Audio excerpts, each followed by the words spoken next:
Hi everybody, I'm Jeff Teague. I'm with Fred Anderson Toyota. This is our Master Diagnostic Technician, Ali. How's it going? Nice to be here. Going Excellent. good. So today we're going to be talking about a 2025 Toyota, but we're going to explain your vehicle is a little bit more complicated. There's a lot going on designed to help you, designed to give you convenience, safety, technology, all that jazz, and you're going to help break it down, right? Yes, I am. All right, Ali, what's the first thing you want to tell people that they might not know their vehicle has? Let's start. We're going to cover it all, but let's start with the radar all the way in the front.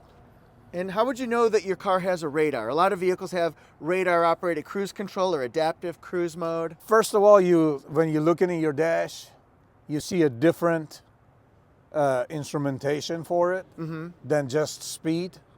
Second of all, you could see a radar, like where my finger is. Yes. Also, on most of our vehicles, it's behind the Toyota emblem.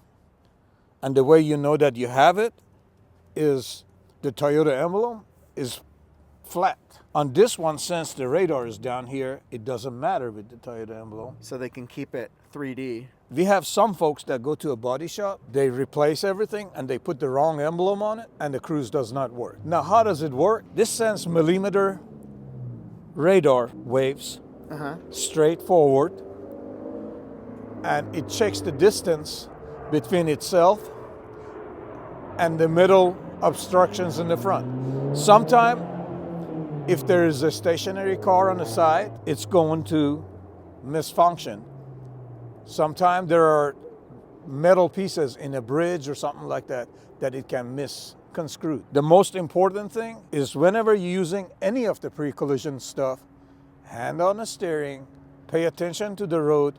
This is not an autonomous vehicle. These are things for your comfort and convenience, and they work most of the time, but God help you the one time you're not paying attention. It works pretty good. I test them every day, and I don't really see a malfunction, but I have to give you the warning to pay attention. If you look at your owner's manual, it will tell you that you have to be responsible for where your car is going. Yeah, these are not self-driving. They're not autonomous, like you said. And you know, the other thing I like about the radar now a lot of times is on your dash, it'll show different lines which indicate different distances where it sets the distance between you and cars in front of you. So if you want to be a little bit closer to the cars in front of you, that's your comfort zone. If you want to be a little bit more conservative, a little bit more careful, you can set a further distance. Also, we are looking at a 25. We have this going back for quite a few years, and they are different levels. As the years go by, they get better and better and better. Some of these will stop the car totally. When the light changes and the car in front of you moves, they pick up the speed and they follow. The main thing they will do, just like a regular cruise, you set the speed. Then depending on the traffic and the distance from the vehicle to the vehicle in the front, depending on where you set it, like you were just saying, if that vehicle stops and the distance getting shorter, it no longer goes at the speed that you set it, and it'll keep up with the traffic. It can malfunction when it's dirty on that face. Keep it clean. It can malfunction if you had a small collision and this radar has moved. If it moves and points to the ground or points to the sky, it's not gonna work. It may check a set of light in your dash that says pre-collision system malfunctioning. See your dealer. If you know you've been in an accident, if you know you hit something just slightly, and all of a sudden one of these guys stopped working, let the advisor know, hey, I just hit something, kissed it slightly in the front, and my cruise doesn't work since then. This is a millimeter radar out of a RAV4. They all look pretty much alike. In this case, it sits behind there. Most of the time, they sit behind the envelope right there. When they're hit, per repair manual, we have to replace them because there is a pendulum inside that tells you if they're straight or not. Oh, well, that's really interesting. That's the first time I've ever seen one out in the open, out in the wild. That's really cool. It seems so basic, but Yeah. it does so much. This one came out of the RAV4 that was in a front-end collision. What's another thing that people might not be aware of, what it actually does? Okay, we have the Sonar system on this vehicle. If you look on your vehicle, has these little buttons. Yep. They wrap all around the vehicle, Some of them have it only in the front, some of them have it only in the rear, some of it have it all around. I already looked at this vehicle, and this has got a wraparound. As you approach an obstacle, this will shoot an audio. It'll send a sound wave out. And that sound wave will bounce off obstacles and return, just like they do in the movies with the submarines. It measures the distance because it knows the speed of sound, how long it should take for it to return. And majority of the older vehicles are just vehicle related, and they cannot detect pedestrians. Most of the later model cars will also detect pedestrians. The way it works in the dash, as you approach an obstacle, it may go beep. It will turn a light on in the dash that shows the picture of the vehicle and which of the sensor is activated. And it will tell you that you're approaching something. As you get closer and closer and closer, the beeps will get closer. Once the beep goes solid, if you go any further, you're going to run over whatever obstacle you do have.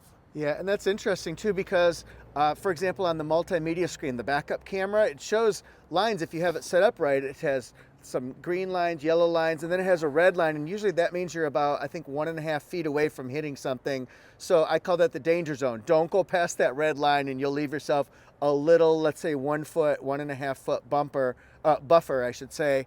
That's another way. And I think on this car here, I tested it out backing up into something. It shows up on the multimedia screen. It shows right exactly where you're about to hit something too. It goes like right there. Yes. So you know exactly what the problem is, and it's your own fault if you keep going. And all of that is called parking assist, and it has other sensors on it, and we'll cover those also. It has cameras, and it has radars, and we'll cover those also. Let's look at the rain sensor. In the most simple way, it's a laser sensor that shoots a laser through the glass to see if the glass has any moisture on top of it. And if it has any moisture, it will turn the wipers on. It also looks at your speedometer, and if it senses the rain, depending on how much rain it senses, and depending how fast you're going, it can change the speed of the wiper blades. Really? Oh, that is very cool. So yeah, if you see that little cutout, it doesn't have to be a Toyota. I'm sure other brands have similar technology. It might be just a different shape or something, but that's what you look for right there, right next to the camera. Next, we're going to cover the lane warning system. You have to be aware that this system has developed through the years, and there's a whole bunches of different things that every year had been added to it. Initially, it was just a lane warning.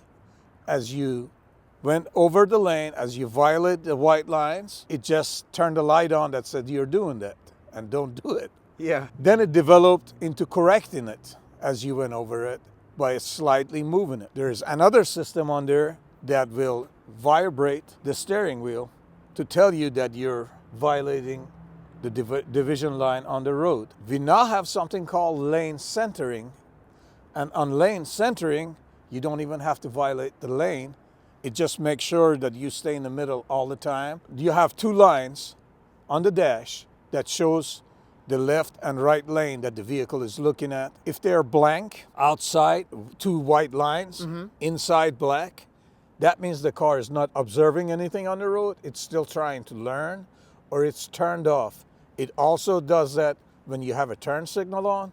It means it's ignoring that particular lane. When the lines are observed and the car is doing what it's supposed to do and it's supposed to keep you in the middle of the lane, it's not correcting anything, those lines turn solid white. As you violate the division line on the road, those lines will turn color or will blink. On the lane centering, as you get closer to the lanes, it turns a red color on the inside, looks like a little bumper, and it bumps you back right in the middle of the road.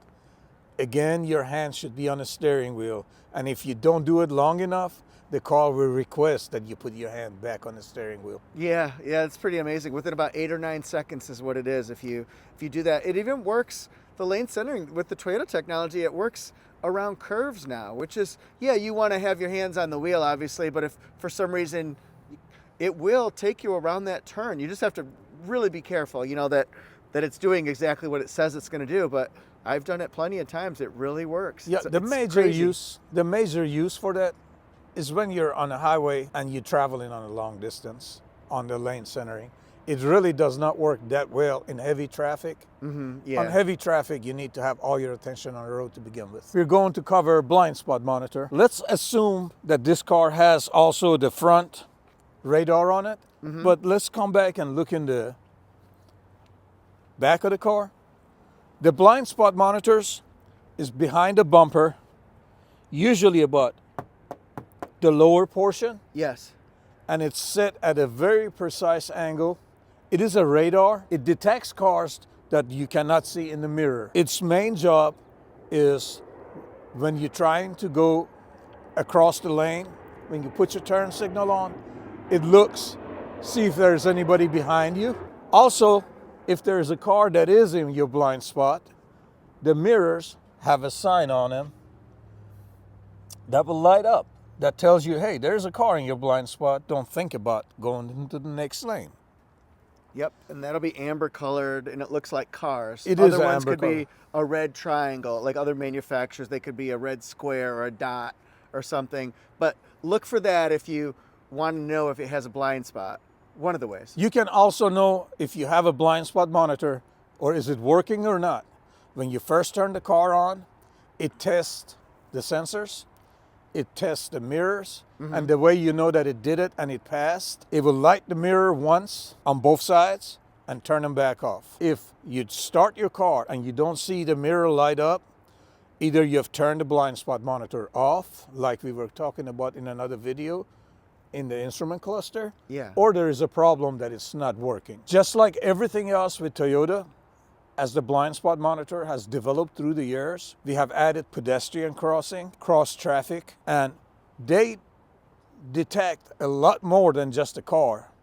The older stuff just detects a car. Some of the newer stuff detects pedestrians, depending on which safety system you get on your vehicle. Also, this is something that I've seen quite often. When you have a slight accident and you take your car to a body shop, and a body shop does not pay any attention to these radars that sit back here, these radars have to be angled just so.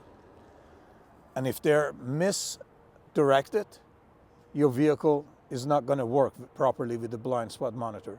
A lot of body shop miss this. The car comes back to us, and we have to replace the sensor, and the body shop have to restart the insurance paperwork. So if you have damage to your bumpers where the blind spot monitor is, Right. make sure to talk to your body shop repair people and tell them to make sure that the blind spot monitor is installed, it's positioned correctly, and if they can calibrate it, fine. If they cannot calibrate it, you have to bring it to us. If the body shop didn't do their job and this stuff is not aligned properly, we'll have to pull the bumper back off, correct the position of the radar, and recalibrate your vehicle. That could be costly. Most of the time they can file through the insurance, but it's going to be a bunch of headache for you. So when you have anything with the radar on it, make sure the folks that are working on it know what they're doing and actually are doing the correct repair for your vehicle. We have the backup camera with predictive rear view on it. As you turn the wheel, it will tell you where the car is going to go. I'm going back. Oh, he warned us. He's going back. Right into those Tacomas. It's paid for. Yes, somebody's paid for it. So we're getting close to those Tacomas here. I like the predictive path there. This also can work with your trailer, the trailer backup guide and the straight path assist. Now see, it tells us behind that we're getting closer to it.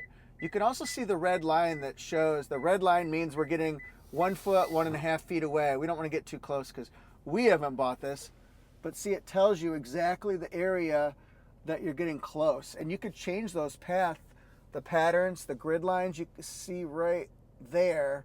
You change that and they could be no lines, some lines. You can have it as involved as this one, but there's a lot going on. You also can change, let me put it in park. Yeah. You also can change how that works. And sometimes a malfunction in the steering wheel will stop the yellow line from being there. So as you turn the wheel, all you see is like the older cars, just reverse camera and the two lines that do not move. You can no longer predict. If you see that happening, there is something that requires a repair to make sure the car knows what angle you're turning. Sometimes it just requires recalibration of the steering wheel. It's really nice stuff that's built into this vehicle is wrapped with cameras. There's the camera that's in the mirror. There's a camera that's in the hood. There's a camera that's in the rear of the vehicle. And there are two cameras under each of the mirrors. The car will photo stitch all of these, make it look like a united picture from one camera, maybe like a helicopter flying over the vehicle. And it'll merge everything together.